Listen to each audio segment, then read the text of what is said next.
Welcome to the Joy Work Show, the podcast that goes beyond the surface of business, right to the heart, to explore the real joy and the stories behind success. Not just the moments of celebration, but the challenges that pave the way for them. Hiya, I'm Diane, and here we know that joy isn't just about the good times. Often the greatest joy comes right after the greatest challenge. And today, we're going to tackle a myth that I hear all of the time and something that I get people's opinions on a lot of the time. And that is that joy is fluffy, that joy is pretty, that joy doesn't really have a place in business because, dare I say it, joy is a little bit too feminine to have a place in a real business strategy. Perhaps some people think that it's a nice to have. Perhaps some people like the idea of it, but it's something that they'll get around to once the money's rolling in. Once they see the bank balance, that's when they'll start to feel the joy. Once they've got the strategy nailed, once the hard work is done, that's when the joy is welcomed in. But I'm here to tell you that that's absolute nonsense. Firstly, it's not fluffy. Secondly, it's not too feminine. 3, it's really important. Joy is strategy. And in fact, it might just be the most underrated business strategy that you're not using. So let's think about the misconception of joy. When most people hear the word joy in a business context, they roll their eyes.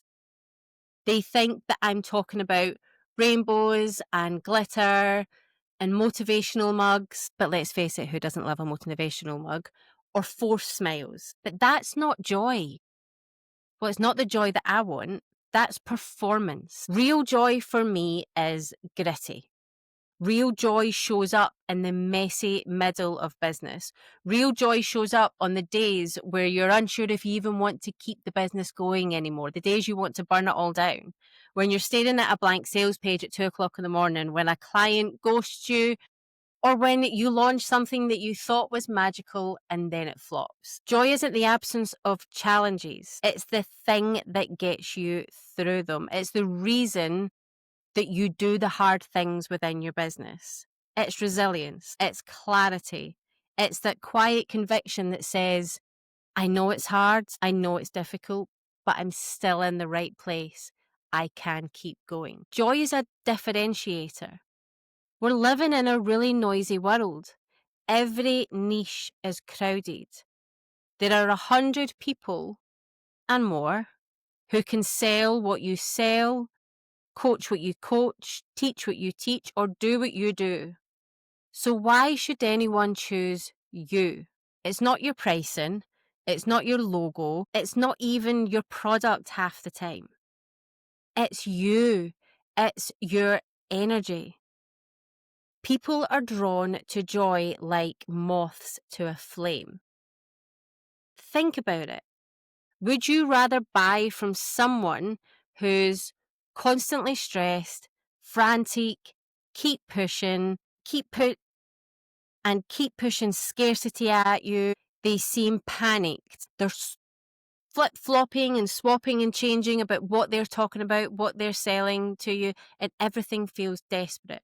Or someone who radiates calm, confidence. If they do have a buzzy energy, it's charming and you do feel like that moth to a flame towards them.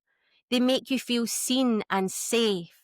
They spark a bit of excitement just by being in their space. That's what joy does. It makes you magnetic because you know joy, you feel joy, and you understand what makes up your own joy. And then let's think about bigger businesses, bigger teams. Joy builds better teams and clients. Joy is contagious. I dare you to smile at somebody down the street today and see how many people you get to smile back, even if they just think you're a little bit mad. If you're running a team, they take their cue from you. If you're joyless, stressed, and constantly on the edge of burnout, that's exactly how your team will feel. They will mirror you. But if you create an environment where joy is woven into the culture, people thrive, people stay, people enjoy being part of your team. And even if you're a solopreneur, this still applies. Your joy sets the tone for your clients. When you show up with energy, confidence, and gratitude, it shifts the entire relationship because you're also then able to show empathy and care. They don't just buy from you, they enjoy buying from you. They look forward to buying from you and they become your greatest fan. So, how can you infuse joy into your strategy? Well, as you know, I always like to get practical because joy isn't just a vibe. It's something you can actually build into your business strategy every single day. You need to protect your boundaries. If every minute of your day is filled with other people's demands, you're not creating space for joy. Boundaries are not optional. You have to think about the reason you started your business in the first place. What did you want your life to look like? What is the vision? What is the dream? What are the goals? And if your boundaries aren't protecting those, and the actions that you are taking are not getting you closer to those, you are not following your joy. Because that vision, that dream, those goals, that should be your joy. You want to build in celebration.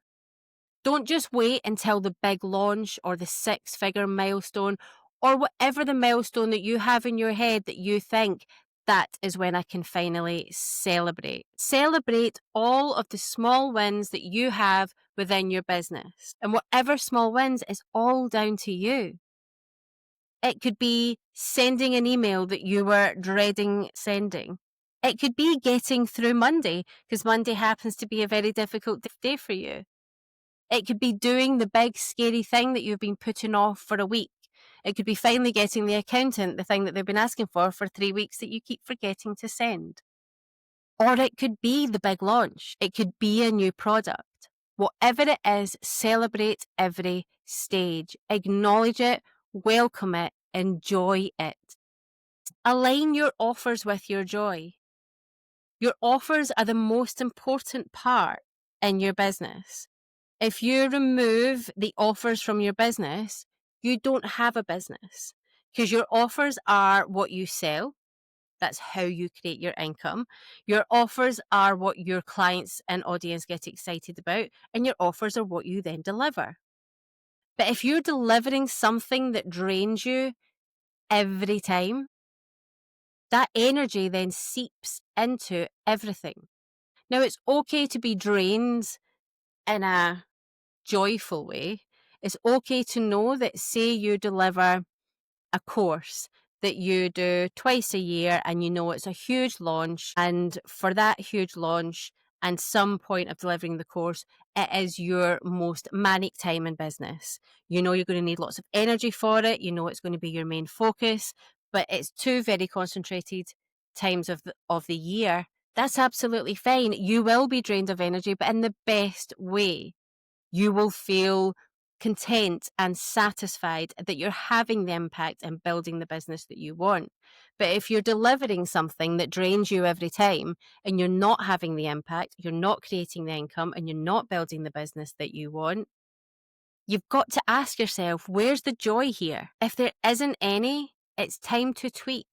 And it might just be a tweak that it's needed, or it might be time to leave that offer behind. Go back to the point before and look at that vision, that dream, those goals. And do your offers get you there? If not, it's time to start asking where the joy is in the offers that you have. Surround yourself with community because joy multiplies when it's shared.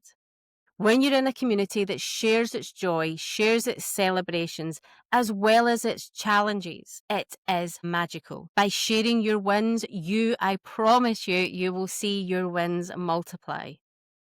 Left to ourselves, we spiral. We spiral out of doubt. We spiral out of fear. We spiral out of how we feel about ourselves.